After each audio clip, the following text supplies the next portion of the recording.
36 years of basketball knowledge and life skills. Your host, Coach Goins, focuses on today's topics on and off the court, helping players and coaches achieve their goals. So get ready for another fast break episode of Basketball More Than a Game with your host, Coach Goins. Hey, good afternoon, ladies and gentlemen. It is 2020, so we're going to kick it off by saying Happy New Year. That is right. Thank you so much for tuning in to another episode of Basketball More Than the Game, the hottest podcast this side of a basketball court. So listen, we've got a lot of stuff to cover. We got a lot of stuff to lay down, but most importantly, we got to thank our title sponsor, and that's none other than Mr. Curtis Jackson, the independent insurance agent out of the great state of North Carolina. So listen, make sure for your insurance need, you call Curtis and let him know that you heard about and you heard his ad on our podcast, and that is Mr. Curtis Jackson. His number is 919-614-5796. Again, 919-614-5796, serving the great state of North Carolina and also the Southern Commonwealth of Virginia. So listen, make sure you thank him for all of his efforts. He and his staff continue to serve the citizens of North Carolina and the Commonwealth of Virginia with excellent customer service. So Curtis, we thank you. And again, Happy New Year to you as well. So listen, we've got so much to talk about. First of all, we want to definitely take a moment in time, and we just want to, pay our condolences to former NBA commissioner who just passed away. What a great job David Stern did with his 30 years in the NBA. A lot of times, commissioners get a bad rap, but from where he picked up the mantle from Dr. Larry O'Brien, and then of course David Stern comes in, and Commissioner Stern did an outstanding job for over 30 years in the league. So again, he just passed away. He'd been in the hospital the last couple of weeks, but how can you have a basketball show? How can you have a basketball podcast without stopping and giving honor due to the commissioner of the NBA for over 30 years? So we bid you Godspeed. We thank you for your efforts, and again, you have our condolences. So listen, as we continue to really layer it back and really talk about the things that we need to talk about, one of the things I really want to highlight in tonight's episode is being able to give back. When I say give back, I had the opportunity to go to Pitt for a basketball game. It was in November, so I've just been a little bit of wear and tear and just my regular day job, and then just kind of taking care of some other stuff. But in that process, I was able to go up and really take a hardcore look at some of the new projects they've got going on. But most importantly, I was there paying homage to one of my former players, and that's Mr. Jarvis Vaughn, that is at Monmouth University in New Jersey. They are coached by King Rice. That's right, King Rice, formerly of the University of North Carolina, Chapel Hill, and assisted by J.R. Reed, also from the University of North Carolina. But most importantly, just being able to go up, Jarvis is the first player that has gone on to play Division I basketball that I had the opportunity to coach.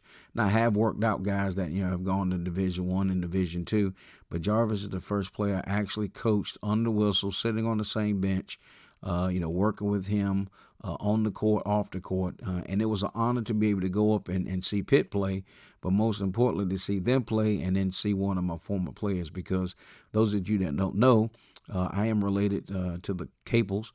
Coach Capel was my high school coach, and he's also my cousin, so therefore his sons are my cousins. So I had the opportunity to go up and just really take the game in, spend time with Jarvis and his lovely family. They were there. He did not know we were coming in, so it was a great surprise.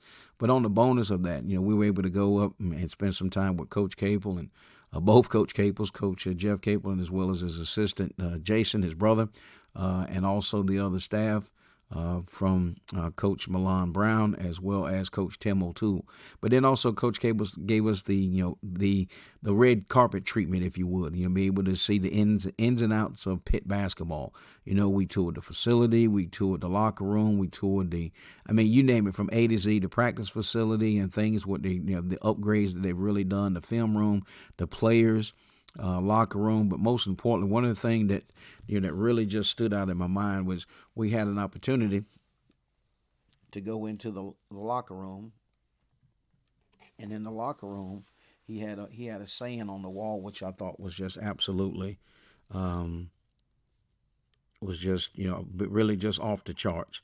And when I say off the charts, just because as time goes on and you think about a lot of things, you have the opportunity to see some things and really reflect. And the big thing that I saw on November the 18th and was able to reflect on was just cool things that you sometimes you think it's not a big deal and it's not important, and you don't realize that over the course of time just how important things are. So they have a wall, and it's called Brick by Brick.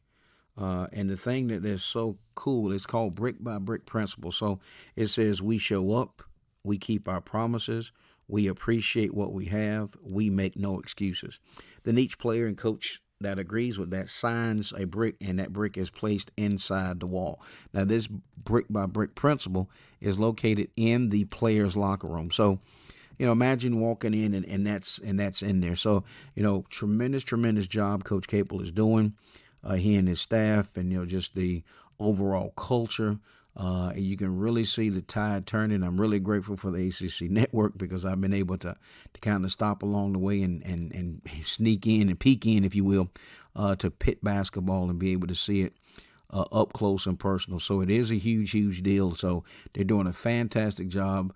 Right now, they just get ready to kick off ACC play with, I think it's Wake Forest on Saturday.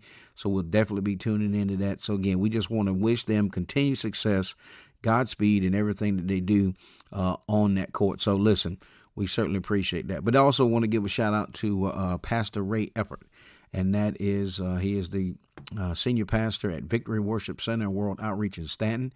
He allowed us to have a basketball program several years ago, and our first team was a sophomore team and travel. And of course, we played in VA tournaments, and we qualified and went to the Nationals. And that's the team that Jarvis played on. And then from there he was able to win the state championship and played in the state championship his senior year. But again, Pastor Eppert, asked me to be a part of that and, kind of dust off my coaching skills and get back in the game. And then, of course, being able to go up and really have that full circle experience of having my first Division I player come out and take the floor. So, you just imagine you're sitting there and then, the band's playing and here they come running out and you look out and you go, hey, that's one of my guys out there. So you know what? That's a huge deal. That's a huge honor. And I shared that with Pastor Ray last night, and just wanted to kind of share that with our listeners and all of our followers. And we just want to continue to lift up Act Sports and everything that they do. So listen, as we continue to get into the program, there's a couple of things that we really want to shout out. Is youth basketball and what some of the area coaches are facing and what they have to look for. So here's our challenge to you. So if you're out here coaching, my challenge to you, how about giving on real-time coaching? When I say real-time coaching, you see a kid come down and he does some things that he shouldn't do. Do some real-time coaching in the moment. And I've been to several games in the last, few weeks. And I think that's something that is definitely lacking. Now, why? I don't know, because I'm not confessing to be the basketball guru, but that is my challenge. When you have a team, you call yourself a coach, and I just talked about the brick by brick principles. And the big thing there is when it is brick by brick principles, that means that guess what? There's got to be a brick, there's got to be a little bit of mortar, and there's got to be another brick. And in that process is, a lot of players don't understand that. And as coaches, we've got to be able to deliver those goods. So that is my challenge. And again, not trying to throw anybody under the bus, but the big thing there is making sure that we understand that during the ball game, that's what timeouts is for. That's what assistant coaches are for. Make that sub. The player comes off the floor. Stop by, give them some encouragement, coach them up right there in the moment, and then just be ready to rock and roll. So, and those are the things. I'm not saying that is the way it has to go or it has to be, but it is important that is delivered. That is important that message is sent. So the player doesn't feel like they're playing on a quick whistle. They don't feel like, they're not doing their due diligence. So it is important to make sure that you give that feedback, whether it is correction, whether it's a great thing, but don't allow a kid to go out and play and think they have to play under a quick whistle, because that's a little tough to go out and be able to really try to focus in on the game. And they make a mistake, and then the first thing they know, they hear the horn, and they got to be coming out. So we just want to really challenge that process. And then also, second point that we want to really kind of talk about tonight is your team. Say you have, I'm just going to use 10 players. So you got your starters, and then you got your reserves. So here's my challenge to you. As a coach, we have the tendency to say, all right, 5 guys out on the floor, here's my starters. The starters are getting all the reps.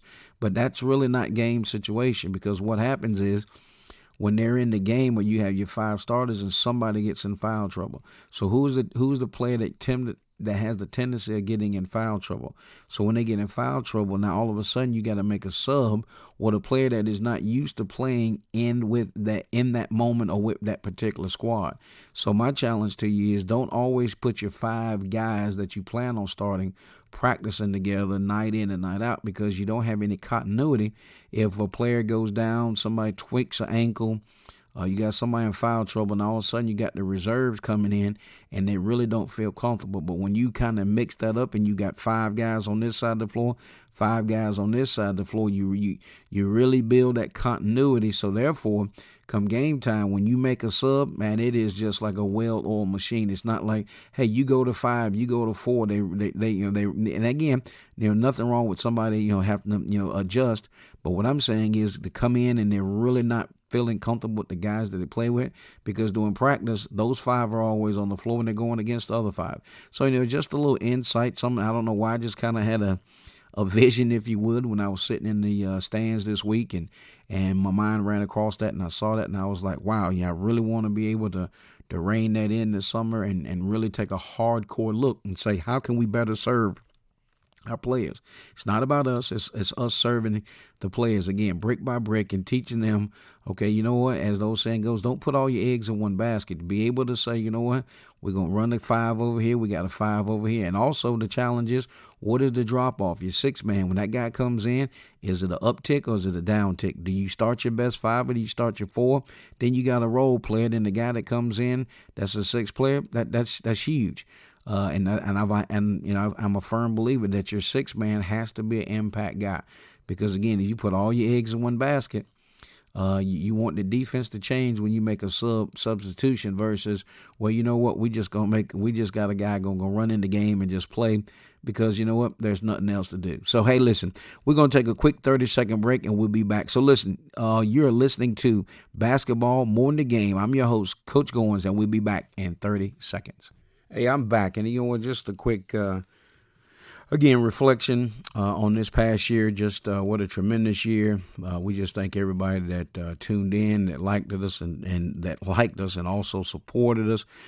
So what we're going to do, we're really taking a step back and really recommitted our process, kind of changing some things up here in the studio in Virginia, as well as some of our remote broadcasts, our live broadcast. We've actually been invited to a USBA national tournament. I got that invitation when I was down working the Capel camp, and we did the live podcast and had Chris Patola, ESPN analyst, also Coach K. Son-in-law on the podcast, as well as Daryl Armstrong, Miss Jerry Capel, the wife of the late Coach Jeff Capel.